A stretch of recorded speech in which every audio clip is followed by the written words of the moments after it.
नमस्कार पशुपालक मित्रांनो, मी डॉक्टर शैलेश लोखंडे. पशुरोग निदान व उपचार या माझ्या मराठी यूट्यूब चॅनलवर मी आपल्या सगळ्यांचे मनापासून स्वागत करतो. आज मी आपल्या समोर एक नवीन केस घेऊन आलेले आहो. तर ती केस आहे पेरिटोनायटिसची. तर मी ती केस आपल्याला प्रत्यक्षात दाखवणार आहे. पेरिटोनायटिस काय असते, तो जनावरांमध्ये झाल्यानंतर त्याचे वाचण्याचे किती चान्सेस असतात आणि त्याच्यावर काय उपचार केले जाऊ शकतात, या सगळ्या बाबींवर आपण आज सविस्तर चर्चा करणार आहोत. पण त्याआधी जर तुम्ही माझ्या चॅनलवर नवीन असाल किंवा आतापर्यंत तुम्ही माझ्या चॅनलला सबस्क्राईब केले नसेल तर कृपया माझ्या चॅनलला लाईक, शेअर आणि सबस्क्राईब करा. सोबतच बेलवाल्या आयकॉनवर क्लिक करून ऑलवाल्या ऑप्शनवर सुद्धा क्लिक करा, म्हणजे माझ्या येणाऱ्या प्रत्येक नवीन व्हिडिओची नोटिफिकेशन तुम्हाला वेळोवेळी मिळत राहील.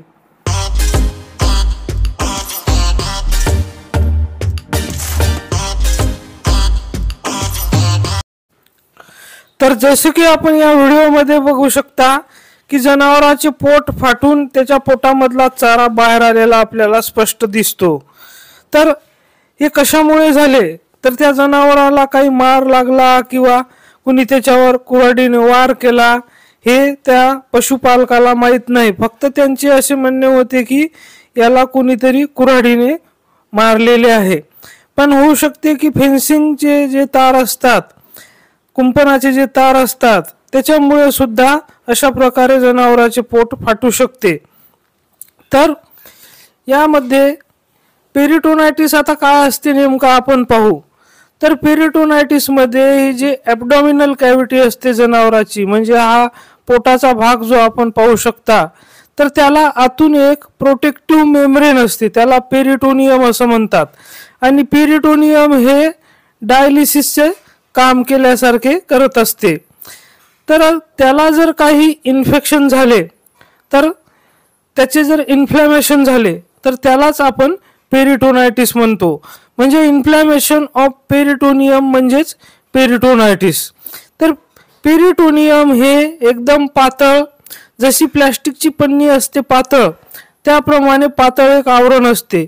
जसे की पशुच्या शरीरामध्ये, जनावराच्या शरीरामध्ये प्रत्येक जे महत्त्वाचे अवयव आहे, तर त्या प्रत्येक महत्त्वाच्या अवयवाला एक कवरिंग असते. जसे की मेंदू आणि स्पायनल कॉर्ड जे असते, तर त्याला मेनिंजिस नावाचे जे कव्हरिंग असते, त्यामध्ये सेरेब्रोस्पायनल फ्लुइड भरलेले असते, ज्याला CSF म्हणतो. तर त्याचं काम असते की ते मेंदूला एकदम बसणाऱ्या झटक्यापासून, काही ॲक्सिडेंट झाला किंवा मार लागला तर सरळ मेंदूला इजा होऊ नये म्हणून ते मेंदूचे गादीसारखे त्याचे रक्षण करते. तर त्याला मेनिंजिस म्हणतात. त्याचप्रमाणे जे फुफ्फुस असते जनावराचे, त्याच्यावर सुद्धा एक आवरण असते, त्याला प्लुरल मेम्ब्रेन असं म्हणते किंवा प्लुरा असं म्हणते. तर पशुचे जे हृदय असते, तर त्या हृदयावर सुद्धा एक असेच कवरिंग असते, आवरण असते, त्यामध्ये पाणी भरलेले असते, तर त्याला पेरिकार्डियम म्हणतात. आणि तशाच प्रकारे पोटाची जी कॅव्हिटी असते, जी जागा असते, तिथे पेरिटोनियम असते. आणि त्याला काही इजा झाली, त्याच्यावर सूज आली, ते लाल झाले, तर ज्याला आपण इन्फ्लॅमेशन म्हणतो, तर त्याचे इन्फ्लॅमेशन झाले म्हणजे त्याला आपण पेरिटोनायटिस म्हणत असतो. तर हे पेरिटोनायटिस काय असते हे आपल्याला आता कळून आले असेल. तर ही जी केस आपण बघत आहात, याला जे टाके मारलेले आपण पाहत आहात, तर हे टाके अगोदर कुणातरी दुसऱ्या डॉक्टरांनी मारलेले आहे. आणि सगळ्यात महत्त्वाचं काय असते की हे टाके मारता वेळेस जर, आता मी आपल्याला पेरिटोनायटिसचे कारण सांगतो.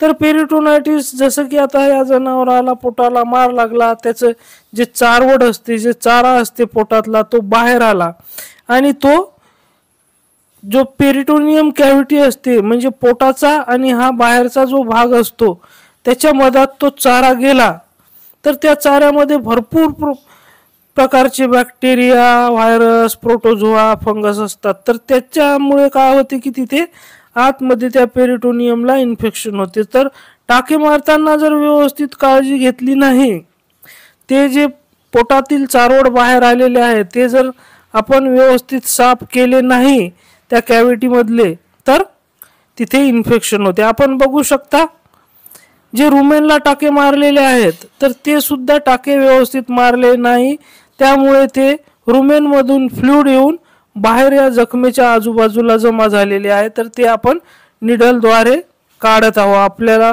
स्पष्ट दिसत आहे की हे पाणी रुमेनमधले पडत आहे। तर हे सगळे काही टाके व्यवस्थित न मारल्यामुळे झालं। आणि याच सोबत आपण बघू शकता या जखमेच्या आजूबाजूला खूप मोठी स्वेलिंग आहे। तर याची आपण हे जे पाणी पडत आहे याची पीएच आपण घेतली तर याची पीएच होती 7, म्हणजेच हे रुमेन फ्लूइड आहे, हे क्लिअर होतं आणि त्याचा रुमेन फ्लूइडचाच क्लिअर वास येत होता।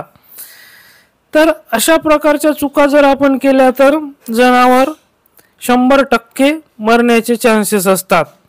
याच्यात जनावराचा मृत्यू होणे निश्चित असते।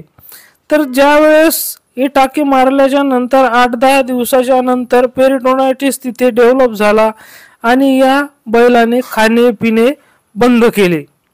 तर त्यानंतर खाणे पिणे बंद केल्याच्या नंतर 3 ते 4 दिवसानंतर ओनरने म्हणजे पशुमालकाने मला फोन केला।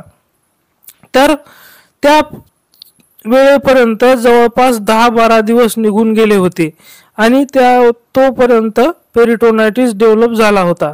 तर मी केस जेव्हा बघितली तेव्हा पशुमालकाला स्पष्ट सांगितले की मी याची काही गॅरंटी घेऊ शकत नाही, कारण हा पेरिटोनायटिस डेव्हलप झालेला आहे या बैलामध्ये आणि पेरिटोनायटिस मध्ये वाचण्याचे खूप कमी चान्सेस असतात, फक्त आपण प्रयत्न करू शकतो।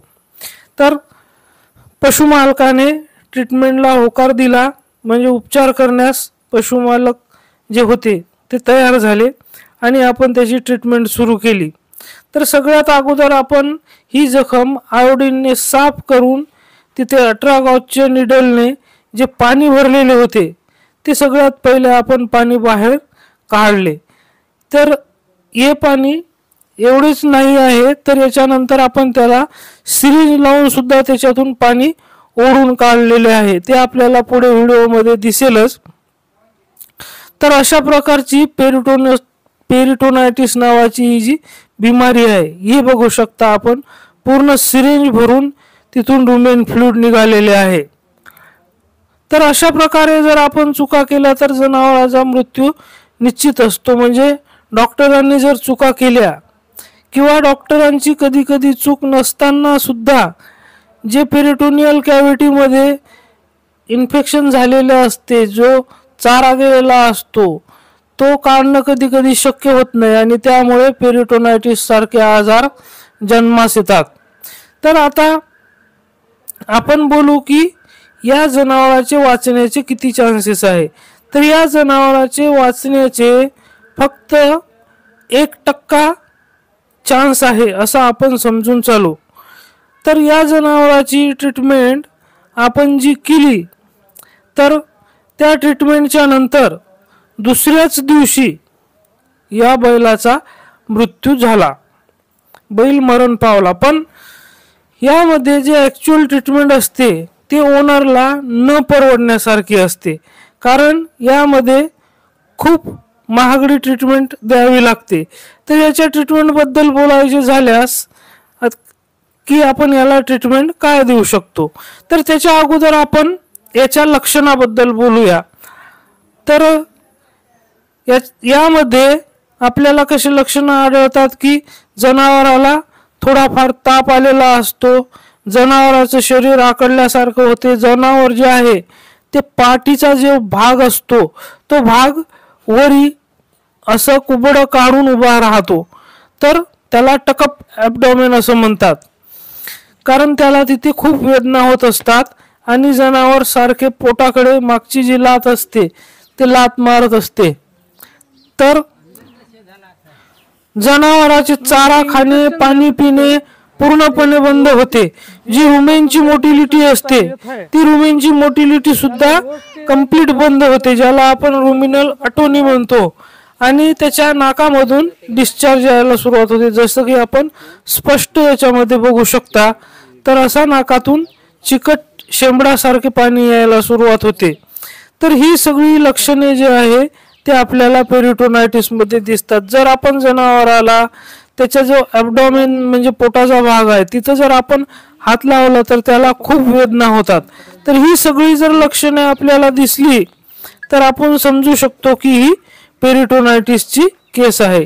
तर पेरिटोनायटिसचे मुख्य जे कारण असते तर ते म्हणजे ज्यावेळेस जनावराच्या खाण्यामध्ये एखादी लोखंडी वस्तू जशी की खिळा झाले, सुई झाली, तार झाला, तर अशा नोकदार वस्तू ज्यावेळेस जनावराच्या चाऱ्यामध्ये किंवा त्याच्या पोटामध्ये चाऱ्याद्वारे खाण्यात जातात तर त्यावेळेस ती वस्तू रेटिक्युलम मध्ये येते आणि रेटिक्युलमच्या समोर डायफ्राम असते। तर रेटिक्युलमला ती पियर्स करून म्हणजे रेटिक्युलमच्या आरपार होऊन ती डायफ्राम मध्ये घुसते आणि डायफ्रामच्या समोरच हृदय असते तर ती त्या हृदयामध्ये चालली जाते। तर अशा वेळेस जनावरांमध्ये ज्याला आपण ब्रिस्केट रिजन इडेमा म्हणतो म्हणजे समोरच्या दोन पायाच्या मधात पाणी भरल्याची खूप मोठी सूज येते, तर त्या प्रकारचे लक्षण आपल्याला दिसतात।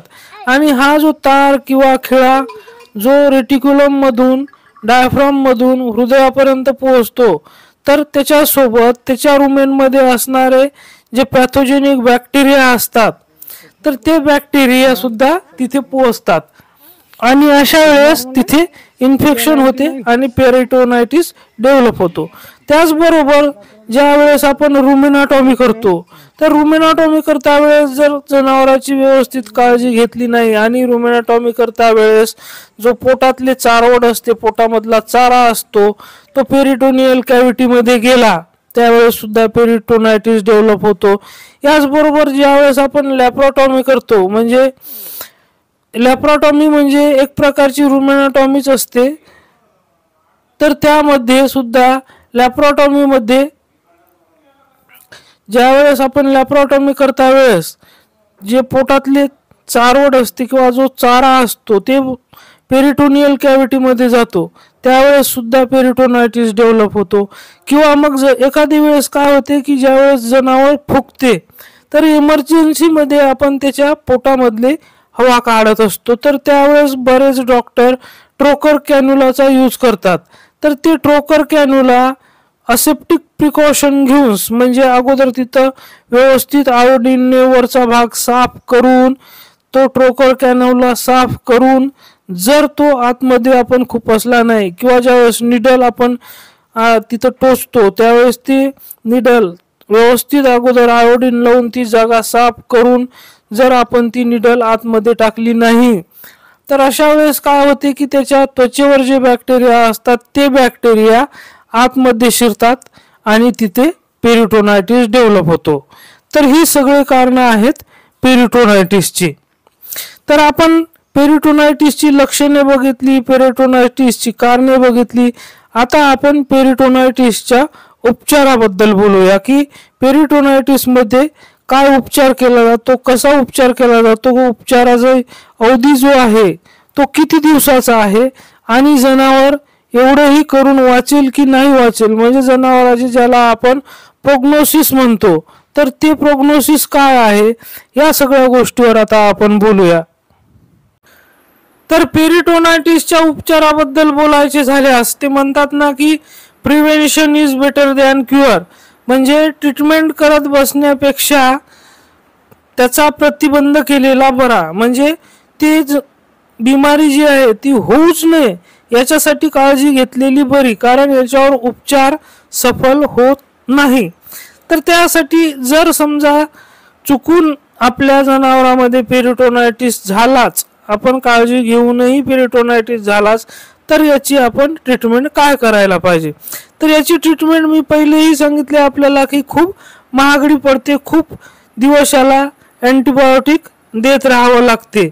तर यामध्ये आता आपण ट्रीटमेंटचा जर विषय घेतला तर जे लॉंग ऍक्टिंग ऑक्सिटेट्रासायक्लिन असते ज्याच्यामध्ये जसे की आपण स्क्रीनवर पाहू शकता तर ज्याचे कॉन्सन्ट्रेशन हे 200 mg पर ml असते तर ते लॉंग ऍक्टिंग ऑक्सिटेट्रासायक्लिन म्हणजे ऑक्सिटेट्रासायक्लिन LA हे त्या जनावराच्या 10 किलो वजनासाठी 1 ml या प्रमाणात हे औषध आपल्याला त्याला इंट्रामस्क्युलर रूटने द्यायचं असते आणि हे औषध 72 घंटेच्या नंतरच आपल्याला रिपीट करायचं असते, म्हणजे तिसऱ्या दिवशी आपल्याला हे इंजेक्शन पुन्हा रिपीट करायचं असते।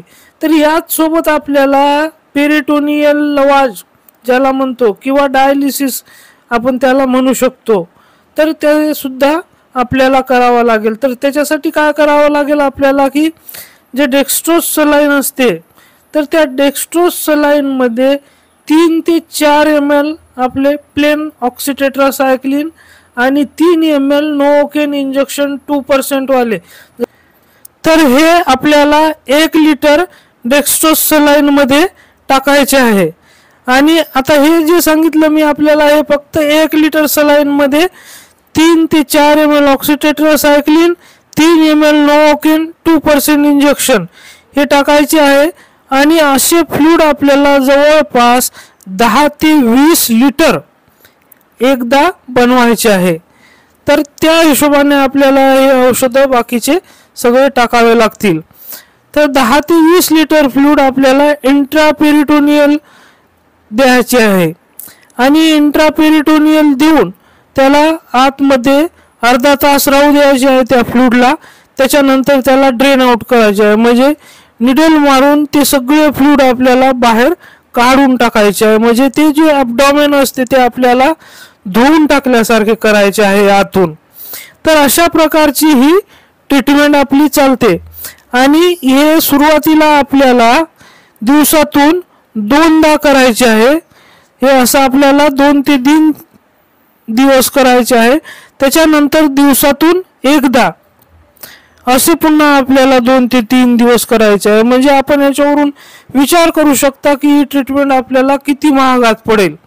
तर ती जनावरांच्या किमतीपेक्षा त्या ट्रीटमेंटचा खर्च जास्त होईल। तर त्यामुळे हे जे खूप किमती जनावर असतात, ज्या जनावरांची किंमत लाखात असते, तर अशा जनावरांसाठी या ट्रीटमेंटचा उपयोग केला जातो। अन्यथा ते जे पशुपालक आहे त्यांना परवडण्यासारखी ट्रीटमेंट नाही।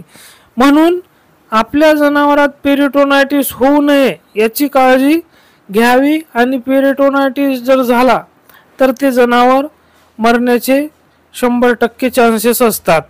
तर यावरून आता तुम्हाला कळून चुकले असेल की पेरिटोनायटिस आजार काय आहे, किती खतरनाक बिमारी आहे आणि त्याच्यात जनावरांचे मरण हे 100% जवळपास ठरलेलेच आहे। त्यामुळे आपण काळजी घ्यावी आपल्या जनावरांची। आपण जेव्हा त्यांना चारा वगैरे टाकतो त्याच्यात काही तार खिळे असणार नाही याची खात्री करून घ्यावी। आणि सोबतच ज्यावेळेस डॉक्टर आपल्या बैलाला ट्रीटमेंट करण्यास येतात, ज्यावेळेस पोटामधला गॅस वगैरे काढतात, तर अशा वेळेस त्यांना आपण तिथे व्यवस्थित अगोदर आयोडीन वगैरे लावून नवीन निडल घेण्याचा आग्रह करा, म्हणजे आपले जनावर सुरक्षित राहील। तर ही झाली सगळी संपूर्ण माहिती पेरिटोनायटिस या बिमारीबद्दल। आणि आता पेरिटोनायटिस काय आहे, कसा आहे, आपल्याला सगळे समजले असेल अशी मी अपेक्षा करतो। धन्यवाद।